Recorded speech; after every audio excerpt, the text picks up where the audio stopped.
바로 제가 서 있는 이곳 황소상과 잔디밭이 있는 이곳이 1986년 10월 28일 건대 항쟁이 일어났던 역사적인 장소입니다. 12시 반경에 이곳 잔디밭에서 집결을 해서 본격적으로 이 항쟁의 의지를 다져나갔습니다. 그리고 오후 1시경에 의장단이 입장을 하고 또 의장단의 이 선언문, 그리고 가장 그 당시에 핵심 구호가 이 전두환 독재 정권을 타도하는 그런 의지를 천명을 하고 이제 그 행사를 어느 정도 마치고 나가려는 순간 경찰들이 바로 이제 들어왔고 정문 후문으로 이 체류탄이 난사되는 과정 속에서 이 학생들은 도서관과 그리고 이 학생회관 그리고 바로 이 뒤편에 있는 본관 건물로 피신을 합니다. 그리고 이 피신한 그 직후에는 바로 이 경찰의 포위망이 이어졌고 결국은 이 학생들은 여러 건물에 포위되는 그런 그 대치 상황을 맞이하게 됩니다. 예, 지금 바로 뒤로 보이는 우리 건국대학교 언어교육원 건물은 도서관으로 쓰이던 곳이었습니다. 그 일부 학생들이 바로 이 도서관으로 들어가서 이곳에서 본격적으로 이 농성을 시작하게 됩니다.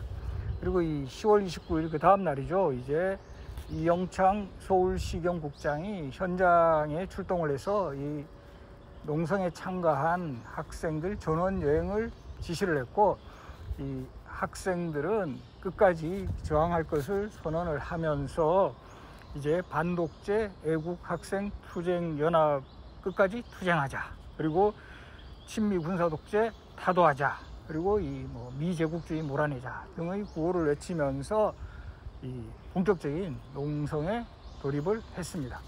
그리고 이 농성은 다음 날인 10월 30일에도 이어졌고 이 건국대의 상징인 황소에서 이름을 딴 황소 30이라는 이런 작전명으로 이 경찰에서 헬기까지 동원하면서 이 진압을 시도했고 마침내 이곳 도서관에 농성했던 학생들도 전원 연행을 당하게 됩니다.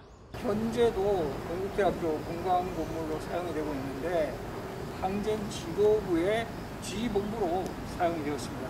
어떤 측면에서 보면 12.8 항쟁은 참여했던 학생들 전원이 연행되는 것으로 마무리되었지만 이때 추구했던 그 독재 타도의 그 정신은 이듬해인 1987년 보은철폐 독재 타도라는 민주화 운동으로 바로 이어졌고 본관 건물을 비롯해서 도서관이라든가 건대 학생회관 다 이 당시에 이 항쟁의 흔적이 남아있는 곳이기 때문에 건국대학교가 또 이런 민주주의의 아주 중심 역할을 했다라는 점이 더 많은 사람들에게 알려질 것으로 생각이 됩니다.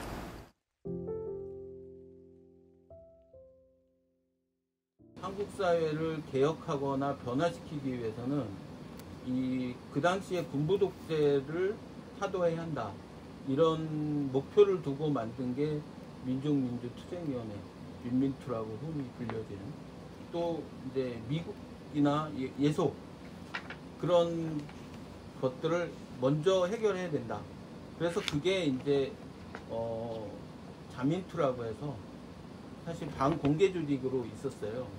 그래서 그 조직들 간에 따로 이제 이제 흔히 얘기는 시위도 따로 하고 막 이러다 보니까 이게 분산도 되고, 그래서 그런 것을 하나로 좀 합쳐봐야 되겠다. 이래서는 안 되겠다. 그리고 시위 과정에서 경찰들하고 대적을 하면서 격한 행동들이 막 보여지니까 그게 언론에 나오거나 이러면 되게 안 좋았거든요.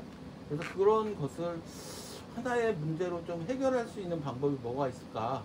그래서 이제 이런 애학투를 만들어졌고 연대 결성식을 우리 건국대학교에서 한 거예요. 그래서 거기에 자연스럽게 우리 건대에 있는 사람들이 참여하게 됐고 준비하게 된 거죠. 전국적인 결성식을 우리 학교에서 한다고 했을 때는 당연히 경찰이 맡고, 그리고 나서 이 결성식만 따로 하고 그다음에 해산이 될 줄 알았지. 이렇게 이제 뭐 막상 경찰들이 진입하고 이렇게 했을 때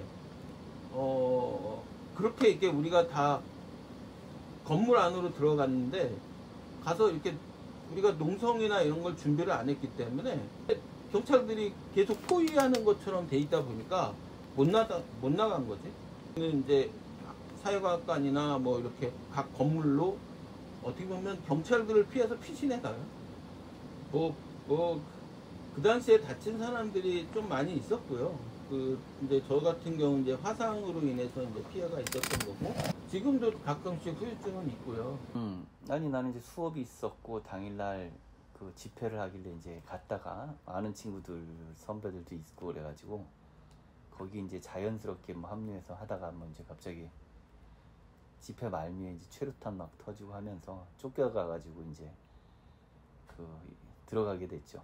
농성 준비가 안 됐기 때문에 먹을 게 없어가지고 첫날은 그냥 지냈지만 다음 날부터는 이제 좀 다들 힘들었죠. 날도 춥고 먹을 게 없으니까.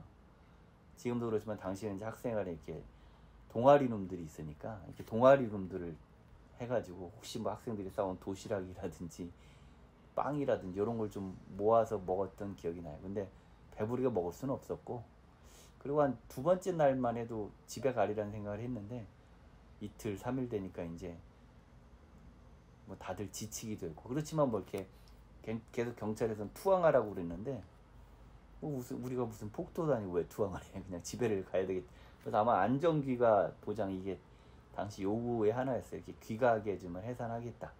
근데 그걸 안 하고 전원 연행을 해야겠다. 이제 이렇게 방침을 거기서 내놨죠. 구속이 됐죠. 구속이 돼가지고 사실은 굉장히 가혹한 거였는데, 왜냐면 단순 참가자인데 그렇게 구속을 하지 않고 보통 집행유예라든지 아니면 훈방인데 전원 구속이 됐어요. 1288명인가가 구속이 돼가지고 단일 사건으로 제일 많은 구속자를 낸 그런 거였고, 대학 2학년이니까 이게 단순 참가자잖아요. 이렇게 무슨 주동자도 아니고.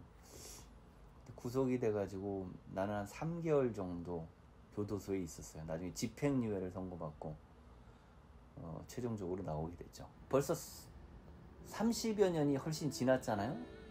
1986년이니까. 그런데 이제 그게 있었으니까 사실 유월항쟁이 있었던 거예요. 87년에. 그리고 또 유월항쟁이 있었기 때문에 당시에는 미흡했지만 직선제로 있었고, 그 다음에 이제 한국이 현재 와서는 가장 세계적으로 이렇게 산업화와 민주화를 뭐 동시에 달성했다라는 평가를 많이 받잖아요. 그 이제 출발점에 1980년에 광주, 그리고 86년에 건대항쟁이 있었던 것 같아요. 옛날이지만 우리 학교에서 민주화 운동이 있었고, 그게 87년 6월 항쟁의 정신적 뿌리가 됐다. 그리고 이제 그 세대에 같이 했던 뭐 저 같은 사람들이 아직 남아 있으니까 또 그런 것들을 갖다 들을 기회도 있을 것 같고, 역사라는 것들이 그냥 과거에 지나간 게 아니라 현재 우리 정체성이나 문화에 또 영향을 미치는 현재적인 사건이니까 뭐 끊임없이 그걸 좀 이렇게 그냥 잊지 않고 기억해 주는 게 좋을 것 같다, 이 생각이 좀 듭니다.